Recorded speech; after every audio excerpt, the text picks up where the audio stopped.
Assalamualaikum warahmatullahi wabarakatuh. Nama saya Evi Rifatunusa dari kelas 12 IPA 6 MAN 2 Kota Probolinggo. Di sini saya akan menjelaskan salah satu materi SKI kelas 12 yaitu perkembangan Islam di Indonesia. Situasi dan kondisi sebelum kedatangan Islam. 1. Letak geografis. Indonesia terletak di wilayah yang sangat strategis dalam jalur perdagangan antar bangsa. Hal ini karena posisi Indonesia sebagai penghubung jalur perdagangan daratan Asia, terutama antara Cina dan India. Hal tersebut berdampak panjang terhadap masa depan sejarah bangsa Indonesia. 2. Keyakinan. Sebelum kedatangan Islam, masyarakat Indonesia sudah menganut kepercayaan seperti kepercayaan animisme, dinamisme, dan juga Hindu-Buddha. 3. Perekonomian. Pertanian dan juga perdagangan merupakan tulang punggung perekonomian sebagian besar masyarakat pada saat itu. 4. Politik.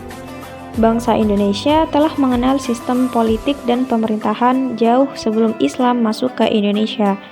Hal itu dibuktikan dengan adanya catatan-catatan atau data-data dari prasasti dan juga adanya kitab Negara Kertagama yang memuat gambaran nyata tentang kondisi sosial budaya, politik, ekonomi kerajaan Majapahit. 5. Kesenian dan sastra. Pada masa Mataram Hindu-Buddha, sudah banyak sekali ditemukan karya sastra seperti kitab Mahabharata, Ramayana, Sutasoma, dan lain-lain sekitar permulaan abad ke-10 dan itu jauh sebelum Islam datang ke Indonesia. Lanjut ke subbab berikutnya yaitu jalur masuknya Islam di Indonesia. Terdapat 4 teori masuknya Islam di Indonesia, diantaranya adalah yang pertama, teori India. Teori ini dikemukakan oleh seorang ilmuwan bernama Piet Schnepel dan juga Mokwete yang menyatakan bahwa agama Islam masuk ke Nusantara pada abad ke-13 Masehi yang dibawa oleh para pedagang dari Gujarat, India.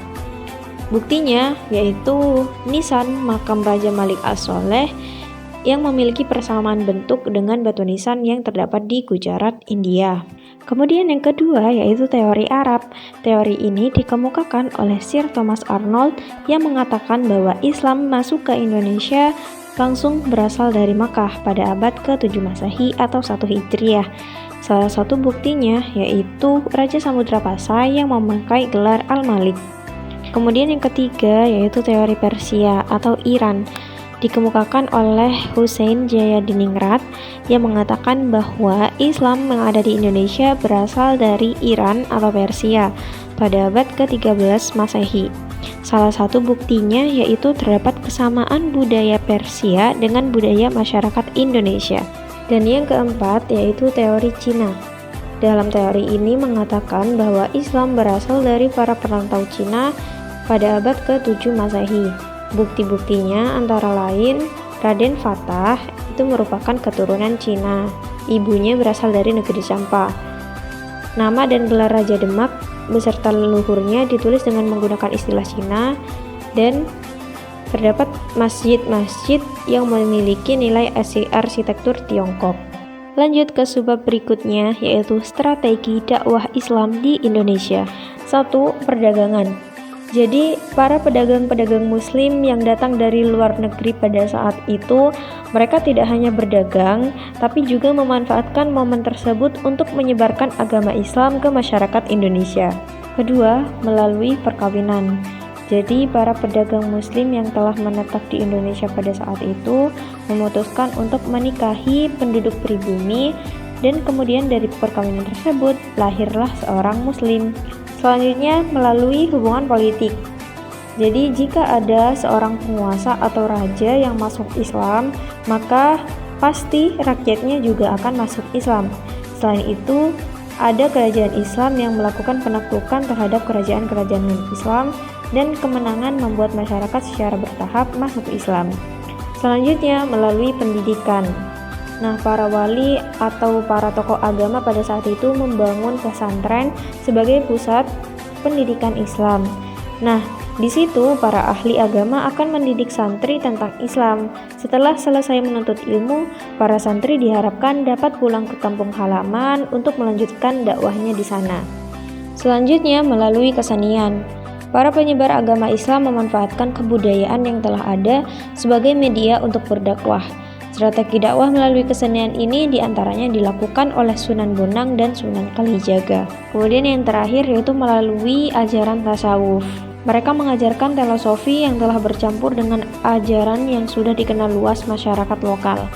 Nah, dengan cara ini, agama Islam lebih mudah dimengerti dan diterima oleh masyarakat. Subbab yang terakhir yaitu fase penyebaran Islam di Indonesia. Dalam buku sejarah peradaban Islam yang ditulis oleh Siti Maimunah, disebutkan bahwa ada 3 tahap proses Islamisasi di Indonesia menurut Hasan Mu'arif Ambari. Yang pertama adalah tahap kehadiran pedagang muslim. Jadi sebelum abad ke-13, para pedagang muslim sudah ada di Indonesia dan ada dari mereka yang menetap di Indonesia. Lalu pada abad ke-1 sampai ke-4 Hijriah terdapat hubungan perkawinan antara pedagang muslim dengan penduduk setempat sehingga mereka memeluk agama Islam. Selanjutnya adalah tahap terbentuknya kerajaan Islam yang berlangsung sekitar abad 13 sampai 16 Masehi.